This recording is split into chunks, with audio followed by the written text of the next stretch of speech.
Welcome back, Guardians. Um, so yeah, it is Tuesday. The reset. I got super excited for no good reason, of course. According to this error code, there's an update supposed to be happening, but there's no update when I go to the dashboard. I'm on a PS5. So the error code is also suggesting that there might be a necessity to reinstall Destiny altogether, which is going to put me back about an hour's worth of gameplay, at which point I will basically say fuck off on Destiny once again and go do something else with my time that is more rewarding. This is what I'm talking about. I don't understand what Bungie's fuckery is with this whole idea, and I'm going to start calling it a Bungerie. That's just what it is. Um, it's really annoying, because I didn't. This is not a free download for me. I paid for this game. I paid for Destiny 2, the Red War. I paid for every expansion that's come out, and I've bought every season that's been out, except I think for one season I skipped. No, I own all the expansions. I own all the. I've owned all the seasons. I've been paying for this game for 7 years, and it is just being it has been progressively getting worse quality service wise because Destiny is not a product anymore. It's a service. Okay? The moment you have to agree to a terms of use service agreement, it is a service. And that means that there needs to be continual live support that fixes these problems and makes it so that your customer interface is the best it can be. And Bungie just seems to be fucking off on that. They want it to be a service, like an app, like all the other app games out there, but they don't want to commit the resources to support that. I mean, fucking Raid Shadow Legends, all right, which I play on the daily, and it runs in the background for me almost all the time on my tertiary device over here. Um, and when they have a hiccup in their servers, if the servers drop or the game crashes, which it does, everything crashes. Everything crashes. There's no perfect system. There's no perfect internet. There's nobody in the world that has a perfect experience. And I don't expect that. I don't anticipate perfection. I anticipate problems and I mitigate situations accordingly because I'm a thinker and that's what I do. Um, but, even in Raid Shadow Legends, when there's a fuck off moment like this is happening here, they'll come right back. They'll fix it within the day. It's been very, very rare in the 3 years that Raid Shadow Legends has been on devices that they've actually had more than an afternoon's worth of I don't know what the fuck to do. Things are wrong. Um, there's been glitches, there's been bugs, there's been exploits that players have found, and they patch that shit immediately. And I don't know what the player base is in Raid Shadow Legends compared to what the player base is in Destiny 2. I'm imagining they're about the same, um, volume wise. And I know I get it. Comparing the engine of an app versus the engine of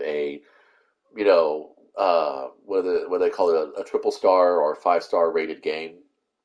Um, I get that there's a world of difference when it comes to the coding, but I'm not talking about the coding. I'm talking about the customer service. I'm talking about the player interface. I'm talking about the transparency.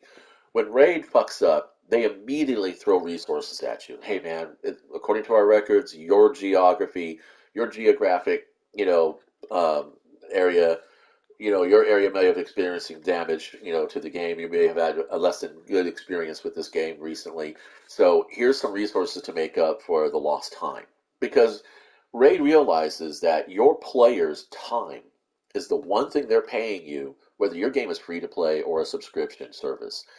You are paying with time. And that's not something you can compensate very well. It is a very abstract. Putting your time into something as a resource, that is like that is the pinnacle example of what a non-fungible token really is. You can't get that back. And it is completely subjective. Some people value people's time more than others. Some people devalue people's other time more than others. And it's all fucking, I don't want to get into the whole classist BS that our societies are still engaging in because that's what's always going to happen. It always comes down to three things. I want access to sustenance, and I want access to a safe place to sleep, and I want access to a safe place to fucking raise people and raise more of my kind. Those are the three basic biological needs, and everything that we do in our world boils down to those three things.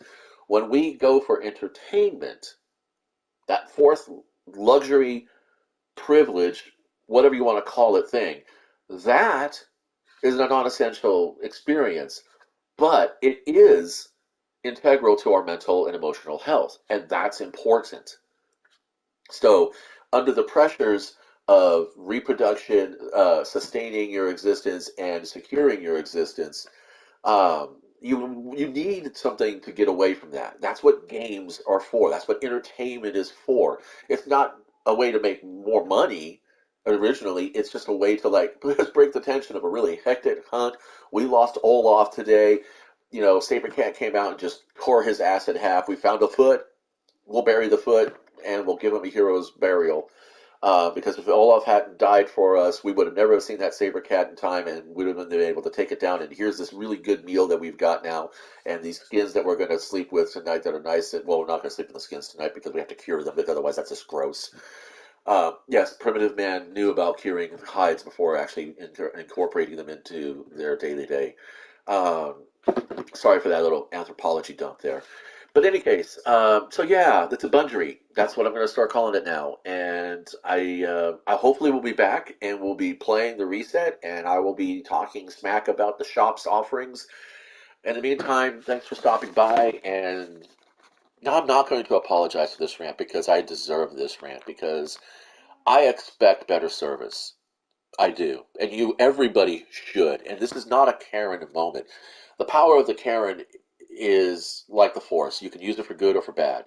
The Karen is overly educated. Most Karens, your true Karens, are overly educated in customer service, either because they've had to manage a customer service operation, or they themselves have been frontline customer service representatives, or that's just they've been exposed to so much different customer service that they have a viable metric against which to measure everything.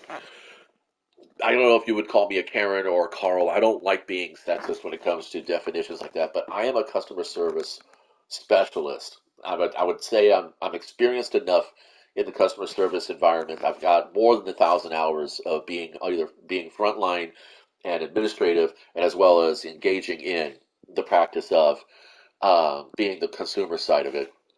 That I think I consider myself to be a specialist. I understand what is supposed to be done, and this is bad customer service. I'm sorry. It just is. And yeah, so thanks for stopping by.